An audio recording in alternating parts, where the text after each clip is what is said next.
We appreciate your time Yes. being with us today. Tell us about your role in these negotiations. There may be people out there who think you are at the table while these discussions are happening. What is your role during this process? Well, my role is to orchestrate the team and to memorialize the issues that we're going to take to be negotiated. So we have been collecting items to make sure that our strategic plan priorities and our board goals can be fulfilled, and those items can be part of the contract.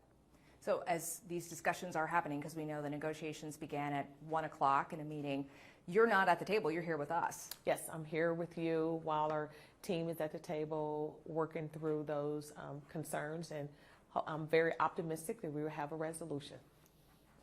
So this is not what anybody wanted for the first day of school. As you were looking around your district, there were no kids in the buildings. They're learning from home. Teachers are on the picket lines. What is your thought as you look around the district on the first day of school? So the first day of school should be kids walking through buildings and being clapped in by their community members and welcoming into our classrooms. Instead, we do have our students that are online. However, we do have our food sites, and so I saw students today and their families picking up their meals at various food sites. So I had the chance to meet parents and say hello to students and remind them to make sure that they were checking in with their principals. And so it wasn't ideal. However, just really was glad to be out there today with our students and our families. Some of that probably felt a little bit more normal. Yeah, a little more normal. You know, we want our students in a classroom with their teachers. You know, our teachers make learning come alive for our students, and our students love their teachers. So it wasn't the day that we had hoped for, but just really glad that we had a chance for our students to check in with their building principals. Let's talk about HVAC. This continues to be a sticking point in these negotiations. Now, at last check, starting this school year, there are still 9 buildings without proper air conditioning. And while the district has stated there are plans to address all but one of those, Mifflin Middle, the teachers union says that's not good enough. Their spokesperson tells me it's about having accountable language with specific timelines. Can the district commit to specific plans for these buildings? Well, what the district has committed to thus far is that we have allocated resources to make sure that we are updating our HVAC systems. So to date, we've allocated dollars from our ESSER dollars, general fund dollars, and so we understand the frustration of our teachers and many of our students when they come into classrooms and they may say they're not properly air conditioned or there may be some heating issues. And so we have addressed those, and we've allocated resources toward that. Back to telling us about what the district is doing, and can you commit to specific timelines? Yeah. So what we will commit to is making sure that we're addressing all of those concerns that our teachers unions have addressed. And that is making sure that we have proper ventilation and air conditioning and heating. And we have addressed many of those. We do have some outstanding issues that are related to supply chain issues, and we've stated that, and we're working with some other partners to see how we can get those issues rectified in a timely fashion. But we have acknowledged that there are some concerns, and we are focused on making sure that those concerns are addressed.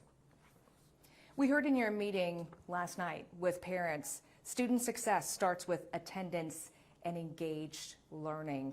Can you achieve engaged learning virtually?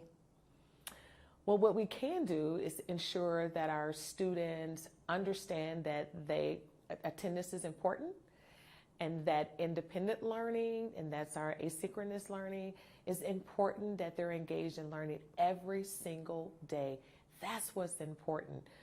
And we want to make sure that our students are logging in, going to look at those online resources, and really making sure that each and every day that they're focused on learning. Today's the first day of school, And so learning starts today, even though they had a break during the summer. That's what's important. Do you have any attendance numbers for this first day of school yet? No, not yet. We don't have those numbers yet. Okay. We'll be standing by for Yes. those. Now, the teachers union tells us this is about showing the students that there is hope, someone fighting for them, fighting for what they deserve. How do you respond to that? I would say every day we're fighting on behalf of the students that we serve. That's why many of us went into this profession. We understand that in order for students to succeed, they need a quality education in the classrooms with caring teachers and caring principals. And that's what we are committed to. We're committed to getting our teachers back in the classroom in front of their students. And so, yes, they're right. They are definitely right. We should ensure that our students have everything that they need. We should ensure that our buildings are conducive to learning. And we also should ensure that our buildings are spaces where teachers can ensure that learning comes alive. And we are committed to doing that. If a student attending one of the city's selective lottery schools, Columbus Alternative, High School, Afrocentric, if they don't log into these virtual sessions and they're deemed truant, do they lose their spot at that school to a student on the wait list? Well, I don't want to speculate. We're just hoping that right now that our students are logging in today and every day. We do know that if a student missed 18 days or more, they're considered truants. That's their truancy guidelines. So we're just ensuring that students understand every day matters, every day counts, and we want them learning every single day. So right now, the families at these schools, should they be concerned about losing their spot? No, I don't think at this point they should be concerned about losing a spot. We just want to make sure that students their attendance is accounted for every day and that they're learning. Logging on is the message Yes. there. Okay. Do you think this could have any long-term impact on students? As this strike continues, we'll see what happens next. Long-term, educationally, socially, what kind of long-term impacts could we see, do you think? Well, one of the things I hope that this will bring us closer together. You know, we want our students to see a lesson out of this, you know, advocacy, standing for what they believe. And they've demonstrated this and many times in many of the things that students do. So what our hope is that students see that their teachers are standing for what they believe in is right. And they see a process in which a district and the teachers are working together to resolve those on behalf of them. You know, we have to, I think, keep saying that over and over again, that this is an institution that wants to make sure that our students have everything that they need. And this also includes quality teachers and the environment that learning can occur in those conditions that are viable for good quality teaching.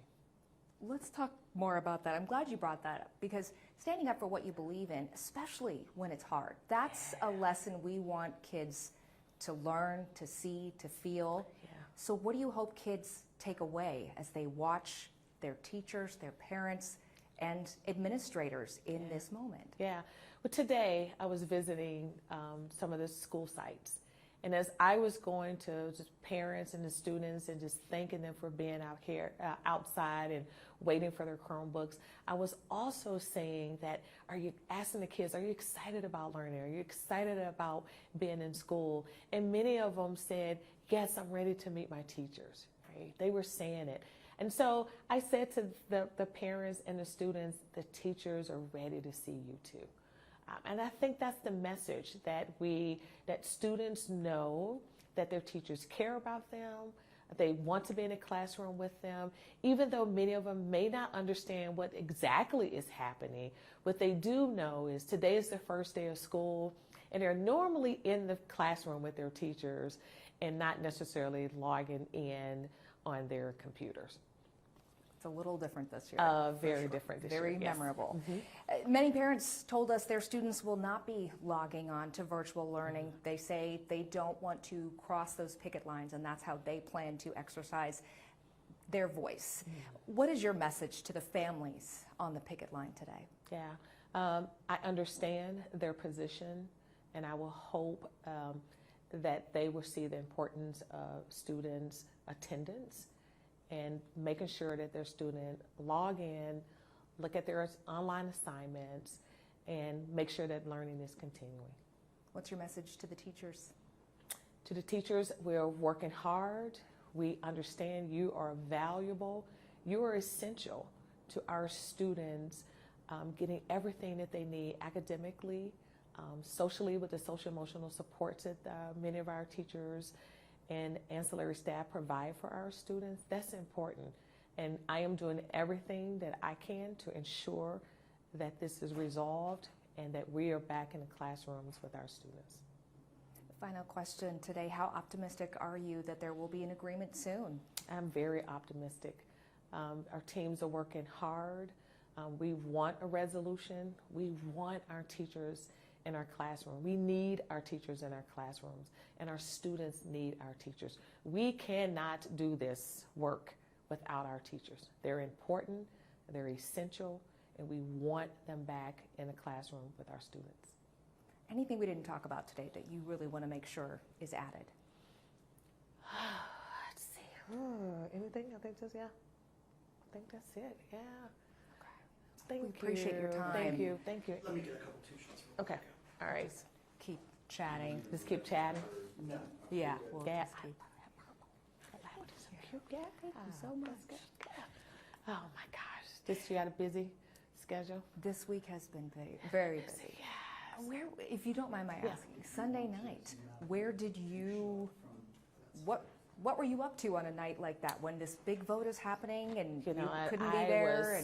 I couldn't sleep. It was stressful. Sunday night was that moment you're thinking, okay, where are we? It's going to happen. Is it not going to happen? A lot of prayer.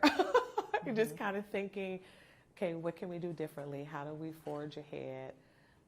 Once this is over, because it will be over, but what are the things we need to make sure that we do, that we come together even closer as a staff, because that's important. The next steps are very important. There is a lot of history in action and lessons to be learned in action. We teach kids about labor unions and the impact of bargaining and the collective bargaining process, and they're seeing it in action. In action. What are your thoughts on the opportunity for kids to learn from watching as this happens? Yeah, I think, it reminds me of what happened a couple years ago when we saw a lot of the social unrest that was happening in the city, and kids were, we were remote learning then, right? And they were able to see that at home with their first teachers, and those are parents. And you can ask your parents, what's happening? Why is this happening? The same thing now, right? They're watching this unfold, and they're able to ask their parents and grandparents what's happening. So they're learning it from a different perspective, and I think that's important. So then when they get in the classroom, they can ask their teachers, what? Let me get another viewpoint. What's happening? How is this different? How is this different? What are the similarities? Yeah. So I think that's important. When kids are able to learn lessons from and ask questions of their families and their parents, I think that's important that they get those perspectives, and then come back and ask their teachers and their administrators. I like that, how you said that, their first teachers. Their first teachers, yeah. That's impactful. Yeah. That's really special. It is, yeah. We get everything we need, guys? Give me 30 more seconds. 30 more?